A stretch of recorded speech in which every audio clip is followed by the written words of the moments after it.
welcome to Witness. I'm Paul Barry. Thanks for joining us. Tonight, on the racetrack with four-time world champion Mick Doohan. Plus the fatal ambush of Diana, Princess of Wales. We ask, is the media out of control?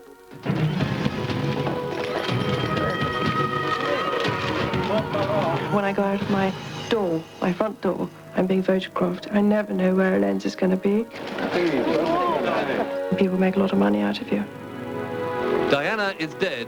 Are the press hounds to blame? They are evil people, and I care not what happens to them. But are the paparazzi just following orders from the public? The people demand the pictures and we supply them. No picture editor pays us because he wants to pay us. Yeah, okay, we are invading someone's privacy, but the buck stops with the readers. Out, O-U-T, out. Have a nice trip, man. So Mick Doohan holds Tanya Carter. He's really had to work hard for this one, and he does do it, and takes his fourth consecutive World Championship. And Mick Doohan, the fastest man on two wheels. So I'm just doing what I want to do. World champion 4 times over. But is his crown about to be stolen? He's the best, so I want to beat him. We meet the young gun who's got Mick in his sights. You know, I'll be the one that will put him into retirement. And later in the programme, one of the high-profile victims of the paparazzi hits back.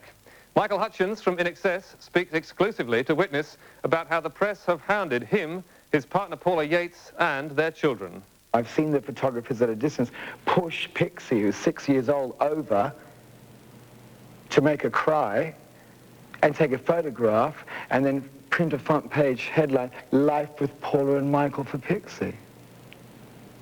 You know, that's what you read. But first, to the death of the Princess of Wales. It's been confirmed today that the driver of the Mercedes carrying Princess Diana and Dodi Al Fayed was not only drunk, but was travelling at 4 times the legal speed limit when he crashed. Yet this revelation has done little to dispel the anger against the paparazzi who were chasing her, or indeed against the media in general. It's now reported by a French doctor who was on the scene that around a dozen photographers continued to take pictures of the fatal crash until police arrived, and they reportedly did nothing to help. On Witness last year, we followed 2 paparazzi who chased Princess Di for a living and asked them how they justified their trade.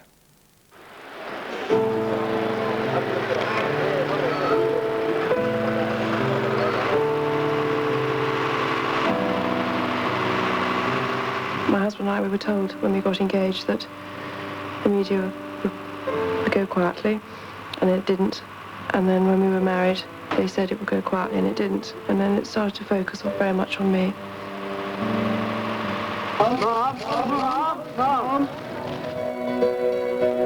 She was on the cover of every magazine in the world.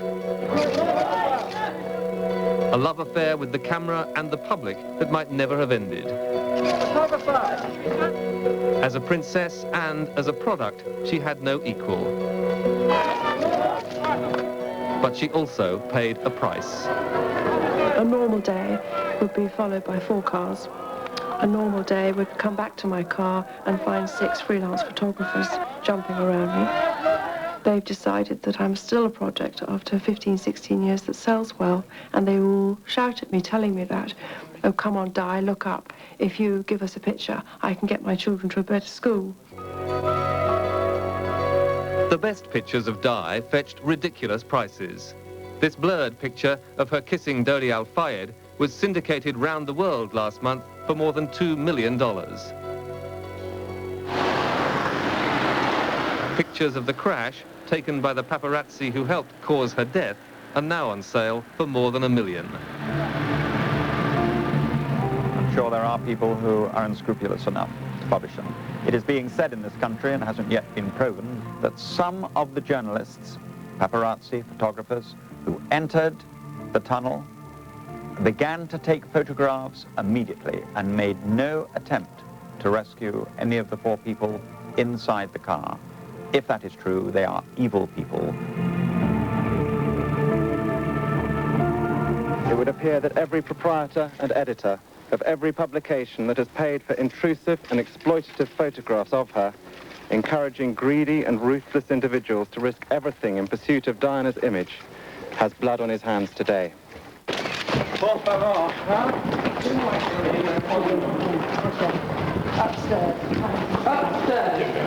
Wherever she went, Diana was pursued by an army of snappers.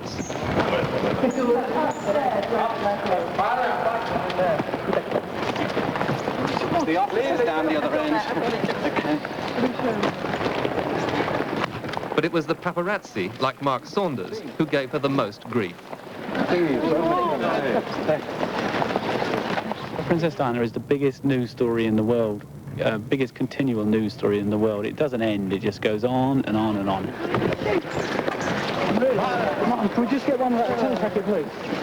Yes, up the stairs will be easier. We won't get in the lift with this tomorrow. Until this week, perhaps, Mark Saunders has been proud of his work and happy to justify his trade, as he did last year, to witness.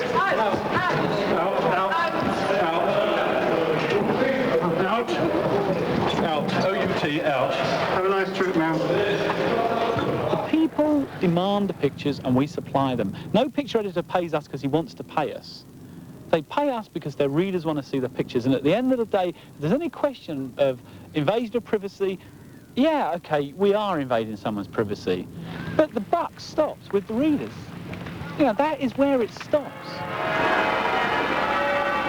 The world's obsession with Princess Di is a truly modern tragedy.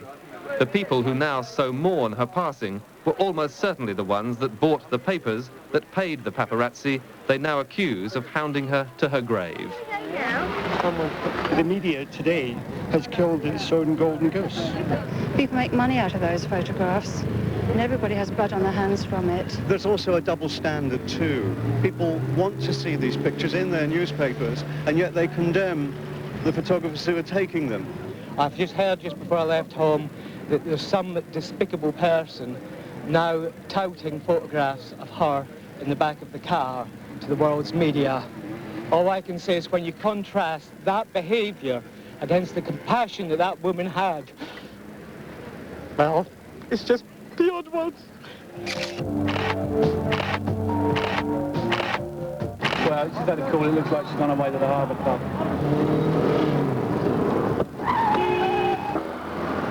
I see why she's gone that way now, because there's a hold up here. You've lost her. Mark Saunders and his partner Glenn Harvey made their living out of following the princess. Now, where are you? Still driving round? Last year, in a book called Die Catchers, they boasted about some of their greatest scoops. It was chilling at the time, but the princess's death makes it now seem even worse.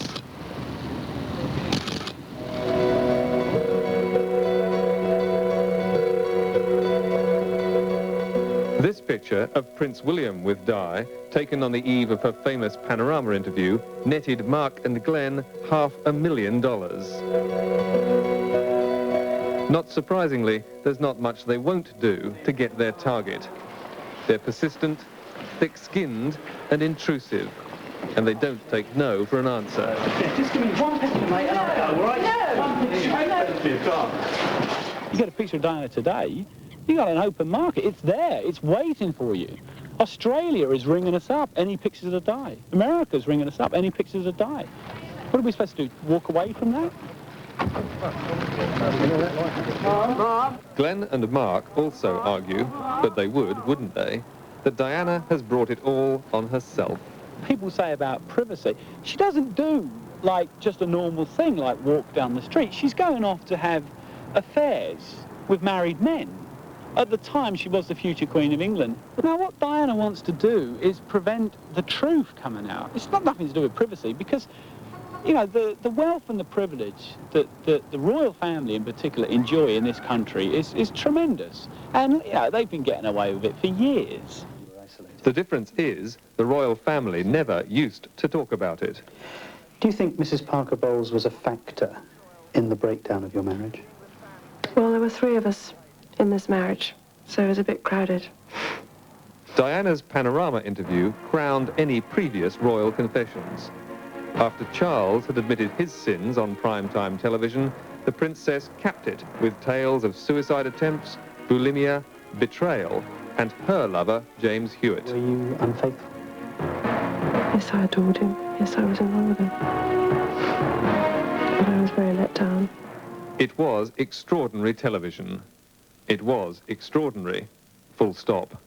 Walter Bagehot said of royalty, its mystery is its life, and one must not let daylight in upon the magic.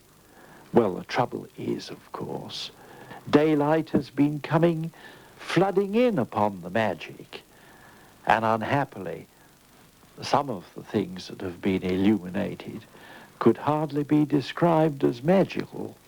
Lord Macgregor, founder of Britain's Press Complaints Commission, tried to protect the princess when Andrew Morton's book, Diana, Her True Story, was first published, only to find, to his astonishment, that Di was phoning the tabloids herself.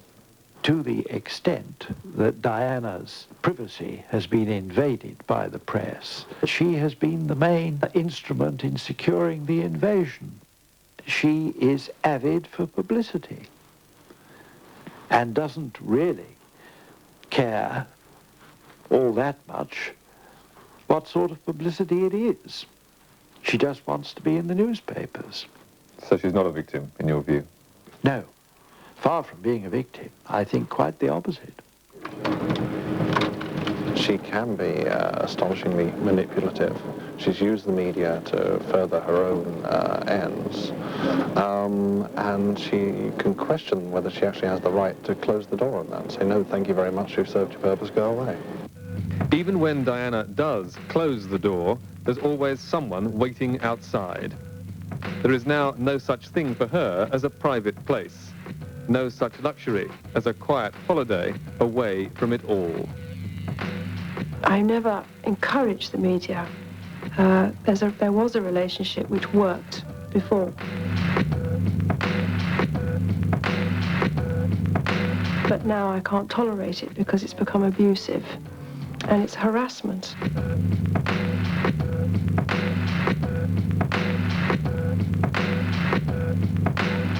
Excuse me. As a parent, could I ask you to respect my children's space? Because I brought the children out here for a holiday, and we'd really appreciate the space. We've had 15 cameras following us today. As a parent, I want to protect the children. Thank you. When she's seriously distressed, and when we can see that, yes, we will back off, because no matter what she's done, she's a human being after all, and you can't stand there and watch that sort of suffering. But did they back off? The answer was no. The paparazzi kept rolling. TV stations, like us, kept on using the pictures. Have we got that perfectly, Mike? He's got it. All right, we'll go back to it. For years in Britain, there have been calls to protect people's privacy from the press. With Diana's death, they're already being heard more loudly. But libertarians like Lord Macgregor are still adamant such laws are not the answer. The decision to make oneself a public person is a decision to sacrifice one's right to privacy. And I think in a democracy that this is a hard and stern doctrine, which leads to some very unpleasant results.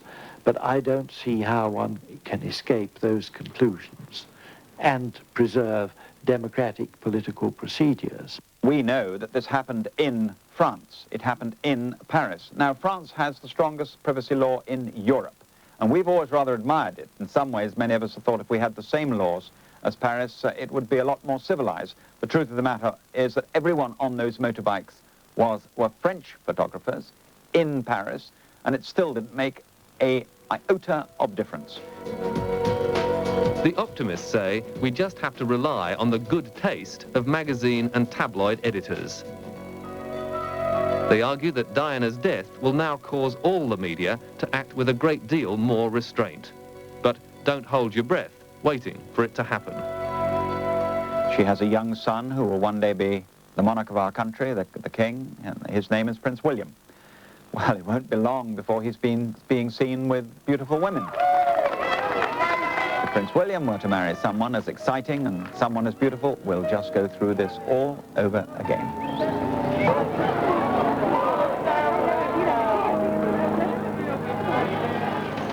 Next, media in excess. Michael Hutchence hits back.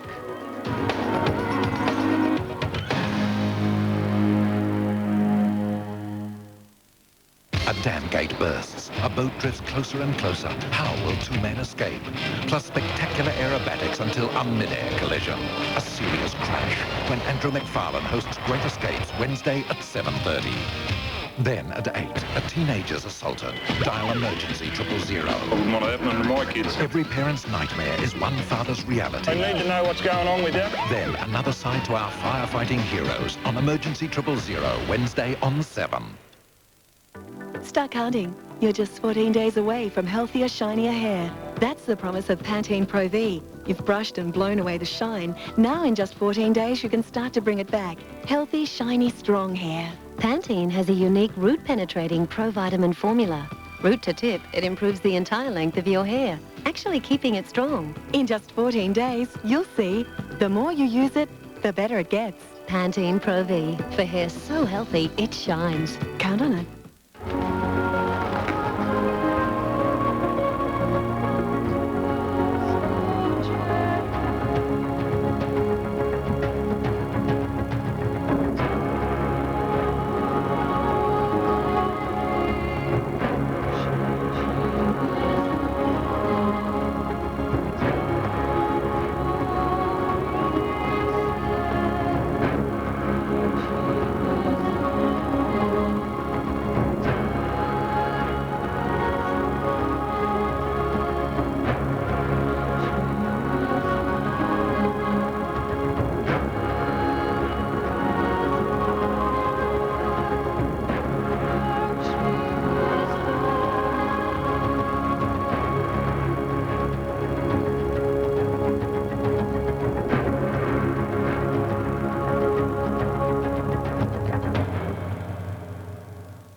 Coming up, Michael Hutchence tells of his hounding by the media. Oh, they're getting away. Oh, hi, Dad. Just called to see if my little girl's looking after herself. Yes, Dad, your little girl is looking after herself. 97% fat-free. Healthy choice is looking after yourself. Caring dog owners know all about the problems of fleas and the potentially fatal effects of heartworm. Two conditions that have generally been treated separately. Well, now there's a remarkable two-in-one product which, taken once a month, treats both conditions at the same time. Is made by the same people who make Program. The only disadvantage of is that I can't name it on TV. So, if you'd like to hear more about the two-in-one heartworm and flea treatment, ask your vet. When Prouds have their absolutely everything sale, they mean absolutely everything is on sale at all their stores, with many items reduced up to half price. This month only, you can save from 10 to 50% on Prouds' wide range of jewellery, watches and giftware. It only happens once a year. Prouds' absolutely everything sale. It's on right now. Don't miss it. Every day your hands carry germs around your home, germs some ordinary soaps may leave behind. But now there's Dettol antibacterial liquid wash to leave your hands clean, soft and protected. Amid the anger and sadness at Princess Diana's death, it is worth remembering she was being pursued by paparazzi in a country which has the toughest privacy laws in the world. It seems when you're famous, you're fair game. The more you hide, the bigger the photographic bounty on your head. One celebrity who knows what it's like to be the hunted is our own Michael Hutchence, lead singer of Australia's In Excess. In this exclusive interview from Vancouver, Canada, he told Witness of the nightmare of media intrusion for him, his partner Paula Yates, and for their children. Michael Hutchence, you've been on the receiving end of treatment from the paparazzi. What is it like? It depends where you are.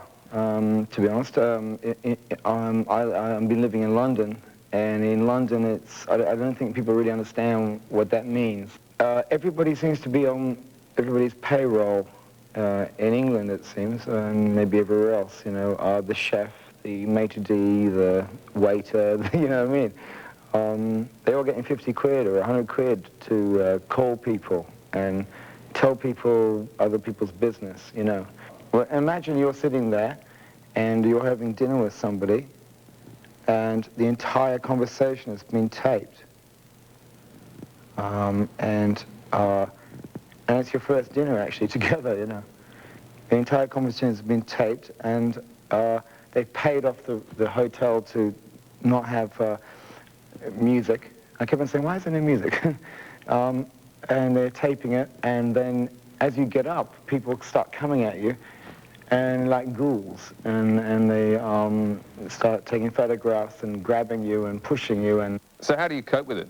We have to deal with that, but then there's other innocents. You know, there's children and parents, and I've seen the photographers at a distance push Pixie, who's 6 years old, over to make her cry and take a photograph and then print a front page headline, "Life with Paula and Michael for Pixie." You know, that's what you read.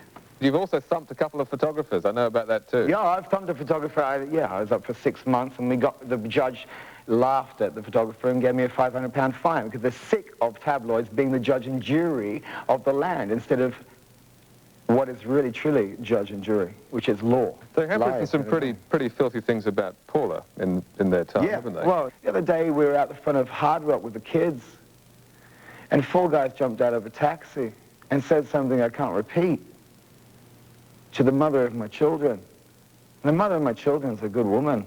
Paula is a woman to those that do know her and not to those who read about her. Has had to pay an enormous price for leaving St. Bob.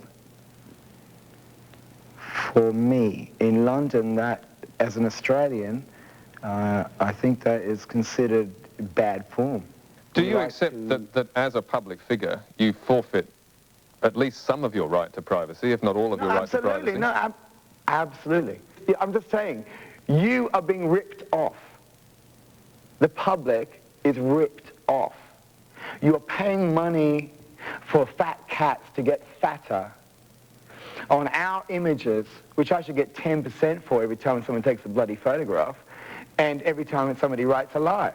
And from the glossies down to the tabloids, they write things, and what are you going to do?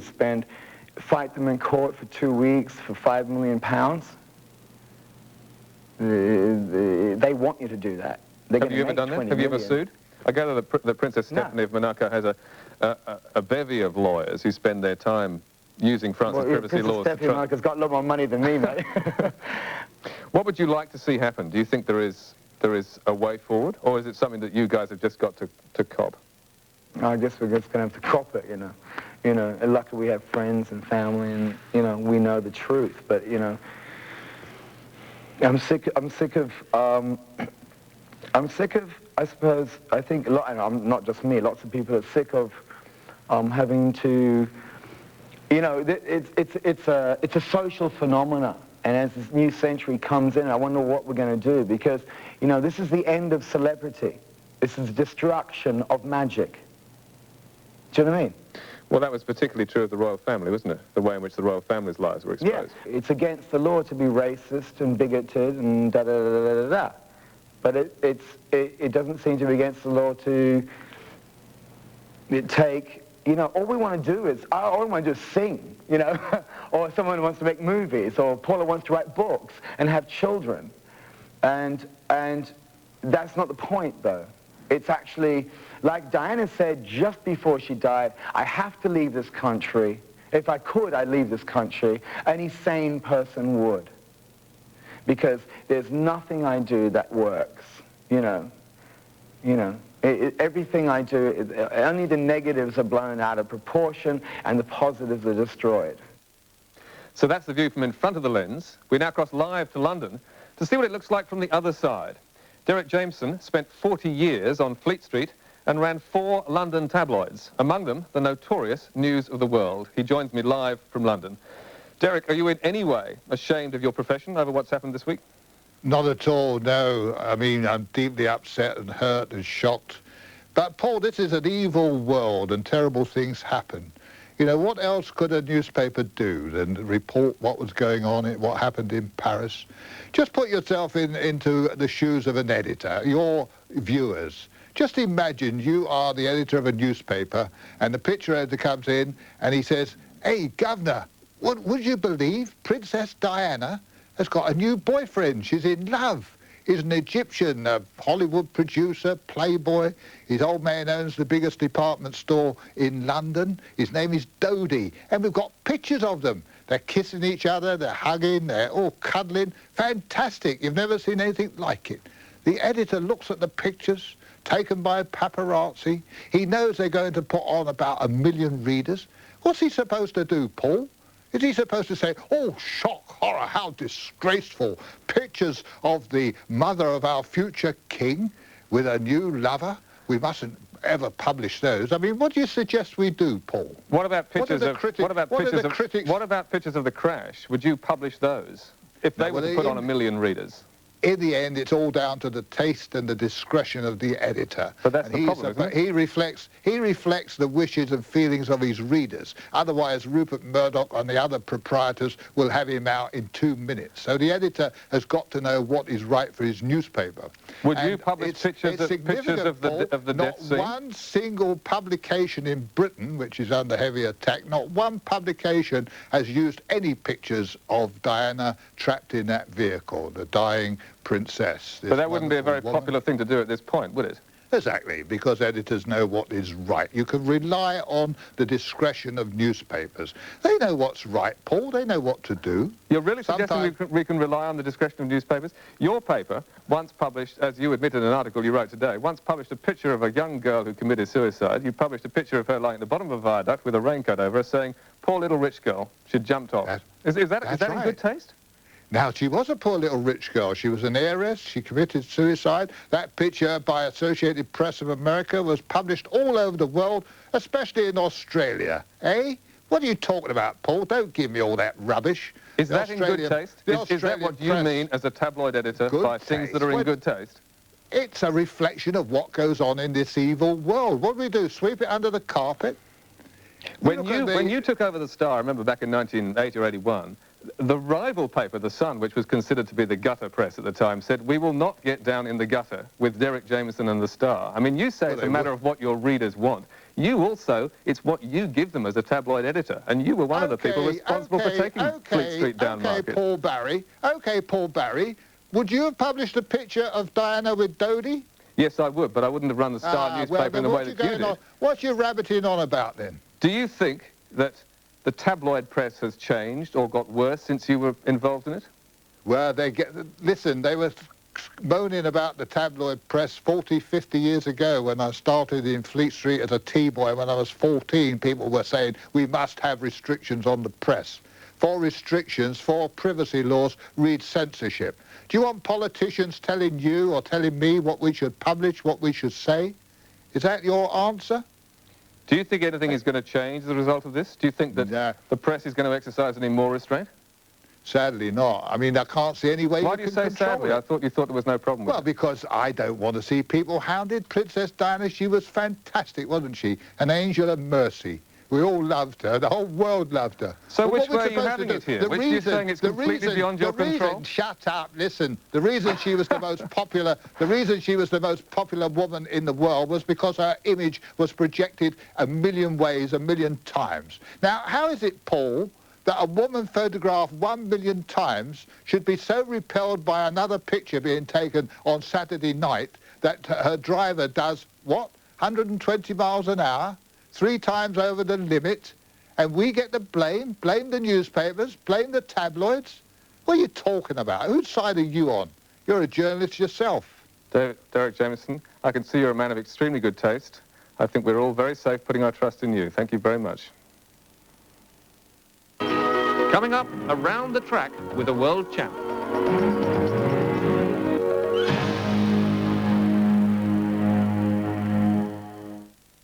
7 News Update is brought to you by Colonial.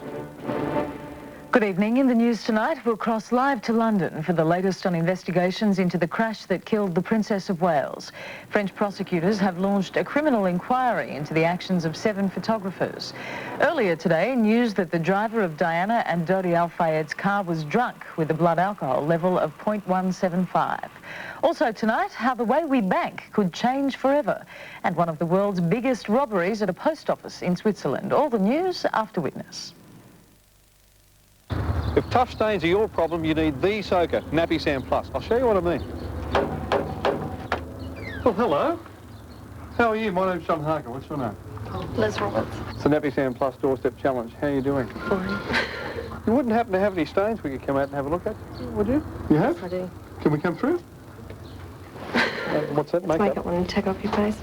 It's like right across there. And chocolate stain for your kids. And where's the chocolate stain? My son's face. Your son's face.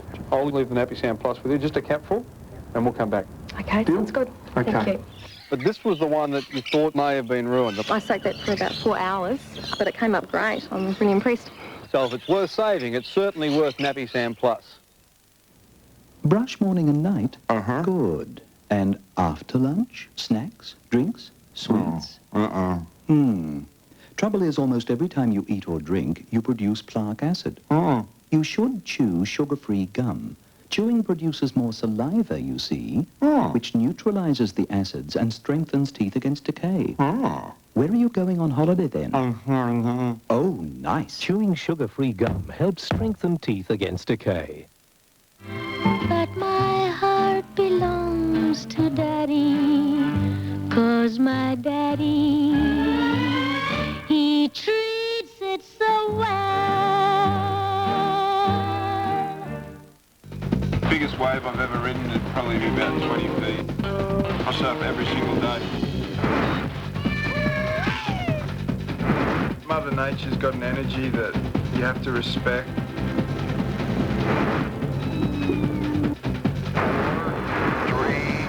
2, 1. The name of the game is to give your own energy an edge. Run out of school holiday ideas? It's Disney's James and the Giant Peach to the rescue.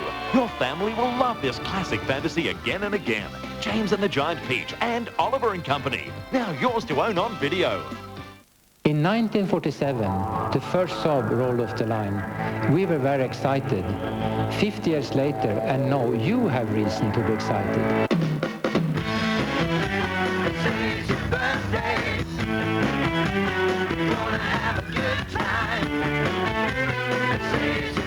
And now the birthday celebrations continue with finance packages that make it easier than ever to get into a new Saab. You will think it's your birthday. Marge! Marge! The rains are here! McCain Super Juicy Corn Cobbets, specially grown to be super juicy. So juicy, they're simply bursting with flavour. Ah, McCain, you've done it again. Are you crazy? When you're smaller, Whatever guns we got, they got bigger ones. you've just got to be smarter. Can you really afford to take that kind of chance? Can you? The people, the passion. Oh, God help us. The practice. 9:30 Wednesday on Channel 7. In the high-octane world of motorcycle racing, Mick Doohan is a legend. On the weekend, he revved his way into the history books yet again by blitzing the field in the Czechoslovakian Grand Prix, thus equaling Giacomo Agostini's 25-year-old record for World 500cc Championship wins in a season. It's hard to believe that 5 years ago, Doohan nearly had his leg amputated in a high-speed spill. The 4-time world champion still struggles to walk without a limp, but on 2 wheels, he's the fastest man alive. However, there's a young Aussie who reckons he's got what it takes to put Doohan into retirement. 22-year-old Anthony Gobert is something of a wild child, both on and off the track. Virginia Hausiger caught up with him and with Michael Doohan as they travelled the European race circuit.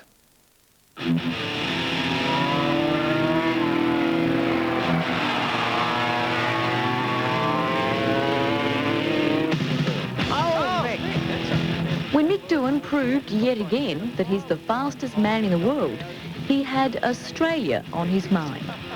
Spanish guy, of all people, gave me that flag. And I almost went by him because a lot of the times you see these guys with the flags, but you're still travelling. Even though you're going slow, you might still be travelling at 160k. Flag, but there it is, the world champion for 1997. The patriotism side of the whole thing is also there, you know, to stick it in the face, so to speak, of the other guys as well, you know, and throw the Australian flag around. But Mick Doohan's on fire tonight. He's absolutely motoring. The stunning thing about Doohan is he's been sticking it in the face, so to speak, year after year. In a fiercely competitive international sport, this Australian has rewritten the records. He's just won the World Champion 500cc title for the 4th time. So Mick Doohan holds Taddy Okada. He's really had to work hard for this one, and he does do it, and takes his 4th consecutive World Championship. Did you ever think when you were a young kid in Australia riding bikes that one day you'd be the world champion over and over again? Honestly, no. I didn't know what I wanted to do when I left school. I left school at 15.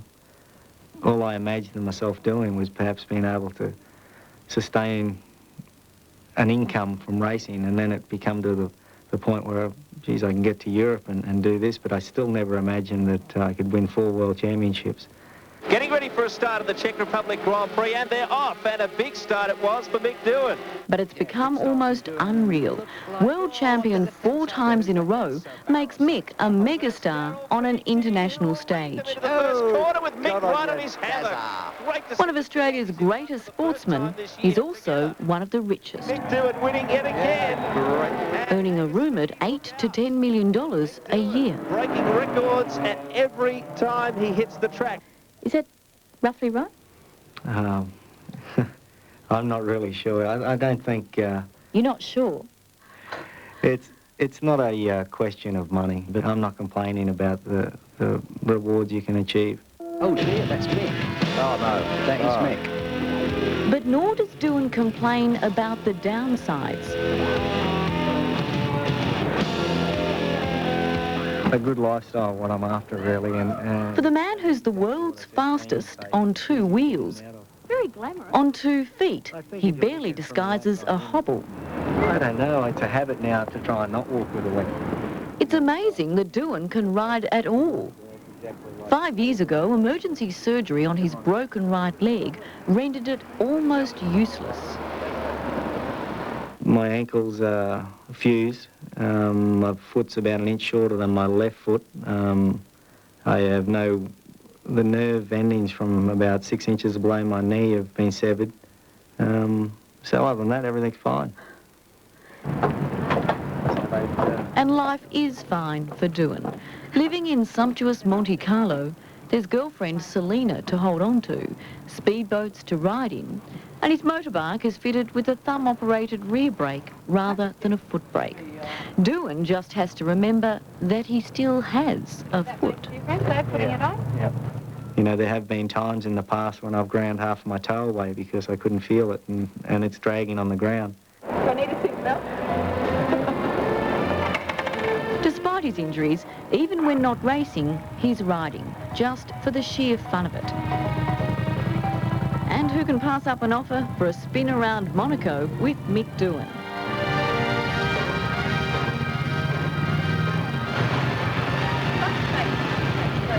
Doohan's life is charmed. At 32, this boy from Brisbane is a motorcycle legend, rich, famous and seemingly unstoppable.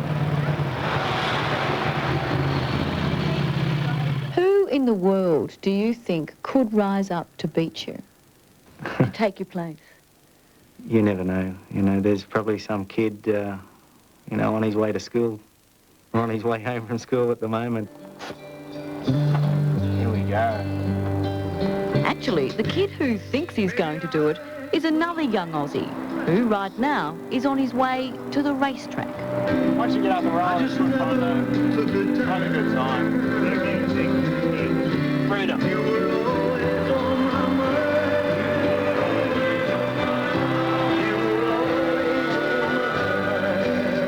And Anthony Gobert, wants Mick Doohan to hear him coming.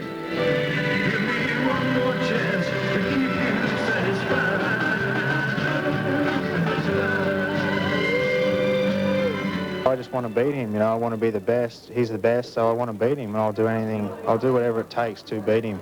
I just hope he hangs around long enough.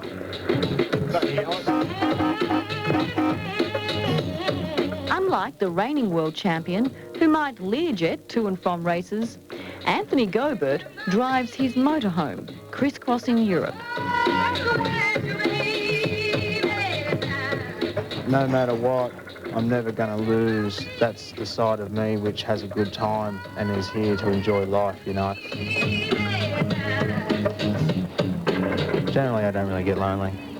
Too tough for that. Gobert's young bravado is endearing, but has he got the goods to really challenge a world champion?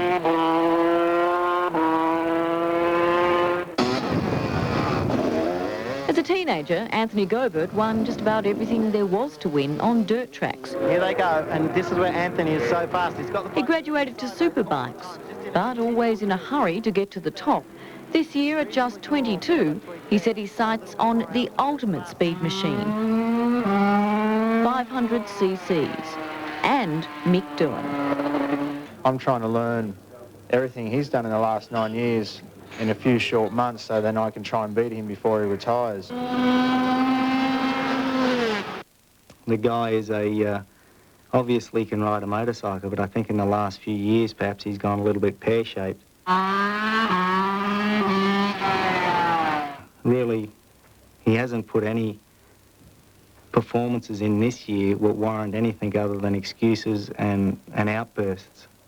I think he's just threatened, to be honest. I think ever since he's heard about me and seen what I can do on a superbike, then I believe he's been worried, you know, and I know he's up to his level for this year because of the fact that I've come into 500s. Anthony Gobert down the inside. What Gobert did on superbikes is what created world attention. Not just because he won an Australian championship, but because crowds adored this little show-off's show. I've never before seen on a World Championship podium a man in his underpants. Yeah, I am a bit of a showman. I mean, like, I show to the crowd, you know. These people don't pay money to go and stand there and be bored to death, you know, so we give them a show. And while Doohan's hair might be greying, Gobert's is turning red, orange, or perhaps pink. I'm here to do one thing, and that's become world champion. Along the way, I'm here to have a good time. Just about do it. And according to his own life commandments, the top riders have committed the ultimate sin. They're boring. I think Mick Doohan has really done that to himself a lot. He's pretty boring, and, you know, no one really looks at him as a hero. He's not a role model for the public, you know, so I want to be somebody that the kids can look up to, you know, and somebody that they want to be when they get older. What I've seen is a guy who could go a long way, but he thinks he's already there.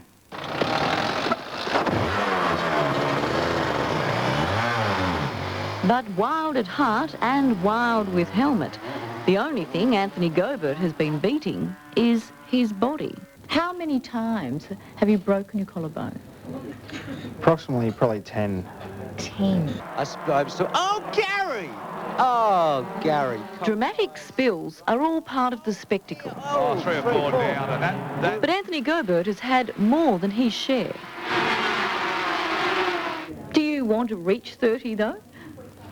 Well, I do, you know, I mean, dying doesn't bother me, you know, I don't care if I die or not, you know, it would affect a lot of other people, you know, but it's nothing that phases me.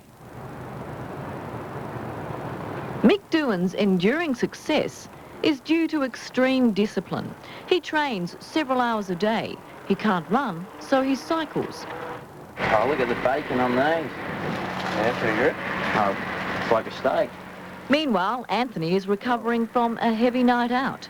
He believes partying hard is a prerequisite to performing well. But Gobert's form this year has been unimpressive. despite intensive training before the race season began. What we need is some more paper plates. Through to the fact I want to beat Mick Doohan so bad, I just continued the testing all over the off-season with an actual broken collarbone, because I just want to beat him so bad, you know. I can just taste it. Do you ever look at him, though, and see a bit of yourself when you were that age? Not at all. Way down on the grid. On Friday, Anthony Gobert was actually on the front row provisionally. At the most recent Grand Prix, the world champion left Gobert well back in the pack. Screen Gobert back there. The Pretender was quick to blame his poor performance on someone else. The grid problems he had during the final qualifying session. He claimed that Romboni got in the way when he was doing a very quick, hot lap. Being mouthy doesn't really, sure, it'll get you a little bit of press, but at the end of the day, it'll do a complete backflip on you, and it'll come back to bite you. Hopefully, you know, I'll be the one that will put him into retirement. But Doohan recently ditched his retirement plans. The reason I haven't stopped is because I really do feel like I'm still taking a lot of it in and improving in little areas, and so the overall package is getting better. While I still feel like that, I won't feel that I'm in my prime. I think if I feel like that, I probably won't improve, so I'll just keep working towards making the whole show a little bit better. The pure enjoyment I get from racing is why I keep racing. There it is, Mick Doohan. He is so, so good. Mick Doohan has good reason to be confident of another world title next year. Anthony Gobert has no such reason. But what the heck? He's confident anyway. I haven't really even begun to start yet, so these guys haven't seen me yet. Sounds like a threat. Yeah, it is. Coming up, just 20 years old and a guitar genius.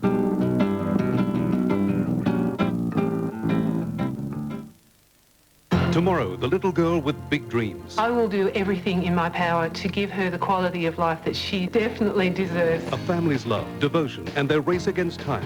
Plus the continuing story of the death of a princess. Tomorrow, 6:30. May I have the key, please? We've got Tompkins here, sir. He's asking for the key.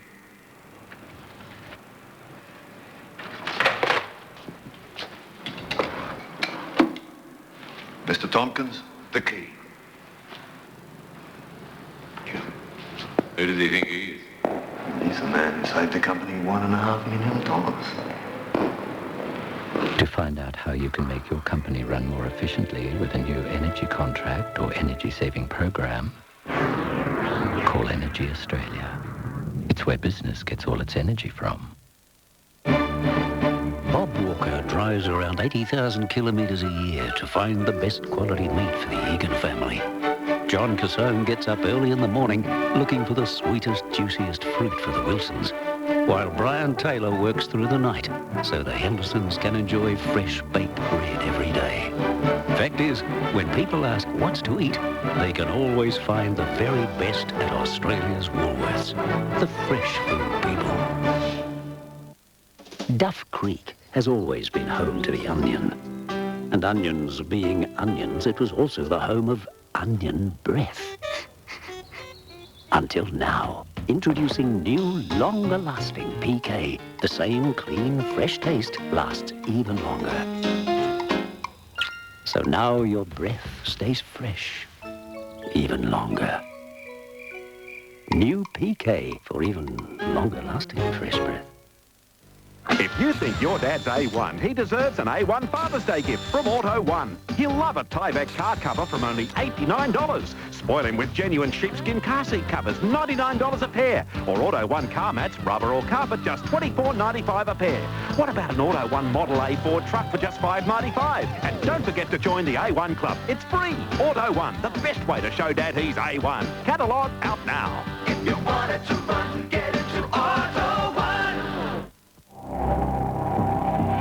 Anticipation.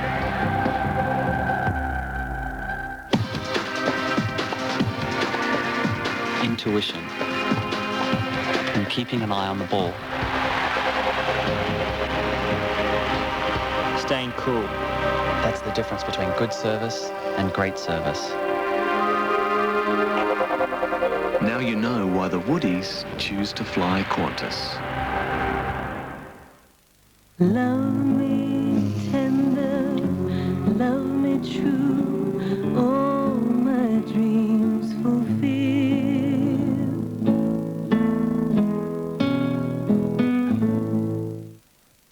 Saturday, following 7 Nightly News, will bring you live coverage of the royal funeral for Diana, Princess of Wales, without commercial interruption. Say farewell to the most loved princess of our time. 6:30 Saturday on Channel 7. When Slava Grigorian's parents fled from Kazakhstan to come to Australia, they were unsure about their future as musicians. They were sure, though, they didn't want their son to make the same career choice. Bad luck. At just 20, Slava is already enjoying international acclaim. His unique skill and passion for music is about to take him all the way to New York's prestigious Carnegie Hall. And back in Australia, he's being feted as a hometown hero. As he tangoed around the country to sell his second album, we took a snapshot of this talented young man and his guitar.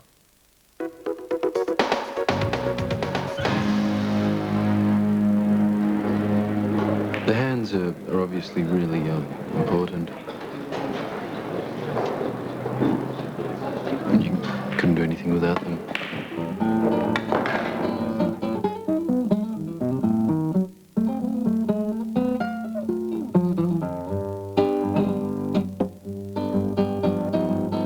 For classical guitarists, more importantly than the hands are the nails in the right hand. It's the bane of our existence, you know, you have to be so careful. I mean, I've got a broken nail at the moment, it's a false nail, and it feels like, I don't know, an athlete being forced to run on stilts. It's very personal, the relationship with the guitar. I mean, there are guitarists out there that have hundreds of guitars and they like, you know, play one and then play the other. I can't do that, I really can't. I mean, I feel like I'm cheating on it, you know.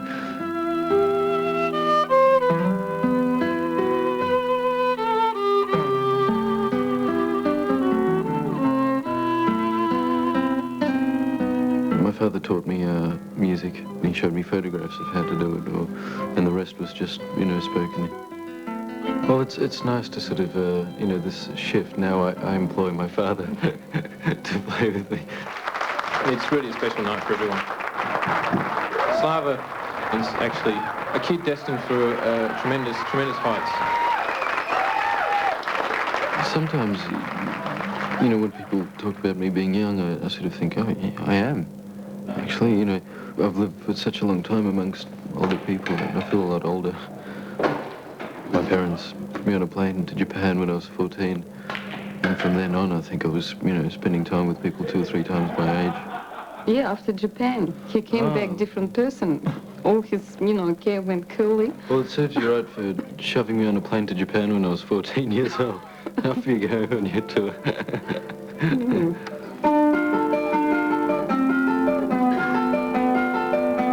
I came back from London a few weeks ago, and the very next morning,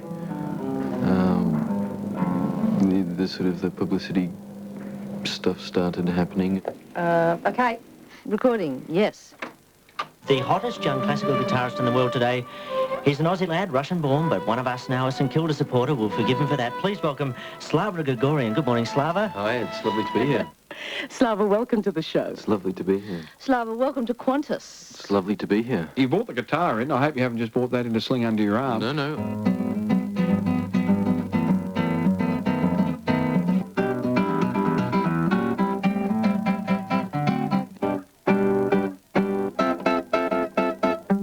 Your new CD is of tango and bossa nova music. Is that music that you particularly love?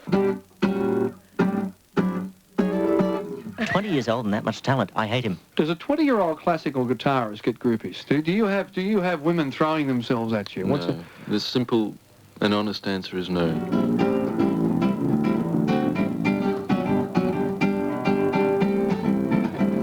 Thank you. Thank you very much. Thanks so much. Thank you. You're wonderful. It's just wonderful. Thank you. Just I'd be playing an in-store appearance at a shopping centre, and, you know, families would come up afterwards with little kids, and they'd say, we we've never, you know, listened to classical music at all. That was really nice. And I think it's purely, you know, just given the chance to listen to it that turns people onto it. Sometimes I get my biggest buzz from that.